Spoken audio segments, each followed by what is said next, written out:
இப்படி அவன் பாக்கியவானா இருப்பான், இப்படி நன்மை உண்டா இருக்கும் என்று சொல்லி அந்த 128 சங்கீதம் முழுவதும் கர்த்தருக்கு பயந்து அவருடைய வழிகளில் நடந்தா என்ன மேன்மை என்ன நன்மை என்று சொல்லி அந்த அதிகாரம் சொல்லப்படுகிறது.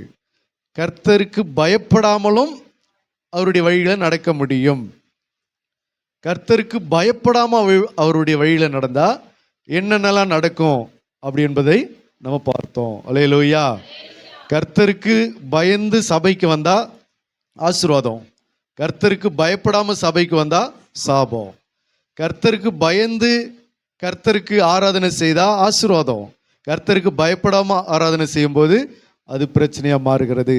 ஏனென்று சொன்னால் கர்த்தருடைய வழி உத்தமர்களுக்கு அரண், அக்கிரமக்காரருக்கோ கலக்கம். எந்த வசனம்? நீதிமொழிகள்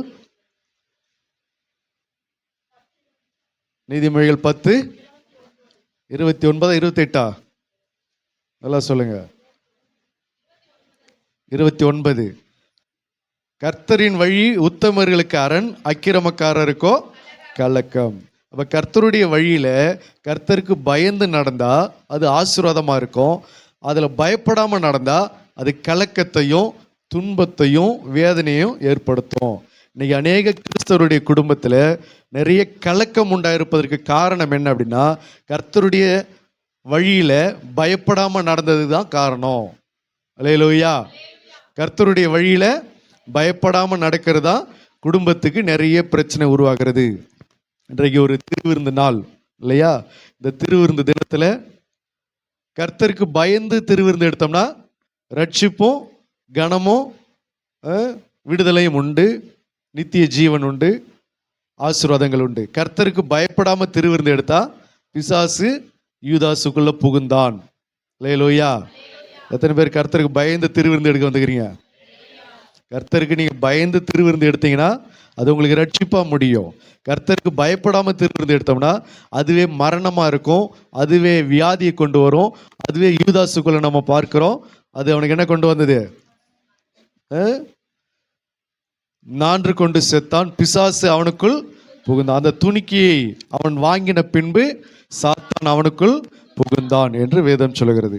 ஆகையினால கர்த்தருக்கு பயந்து அவருடைய வழிகளில் நடந்தால் நமக்கு என்ன உண்டாகும்? நன்மையும் கிருபையும் உண்டாகும். அல்லேலூயா, அல்லேலூயா. சரி, இந்த நாட்களிலே கர்த்தருடைய வார்த்தையை நாம் அறிந்து கொள்வோம். தீத்துவின் புஸ்தகம் 1 அதிகாரம் 16 வசனத்தை வாசிக்கலாம். தீத்து 1 அதிகாரம் 16 வசனம். அவர்கள் தேவனை அறிந்திருக்கிறோம் என்று அறிக்கை பண்ணுகிறார்கள், கிரியைகளினாலோ அவரை மறுதலிக்கிறார்கள். அவர்கள் அருவருக்கப்படத்தக்கவர்களும் கீழ்ப்படியாதவர்களும் எந்த நற்கிரியையும் செய்ய ஆகாதவர்களுமாய் இருக்கிறார்கள். அல்லேலூயா.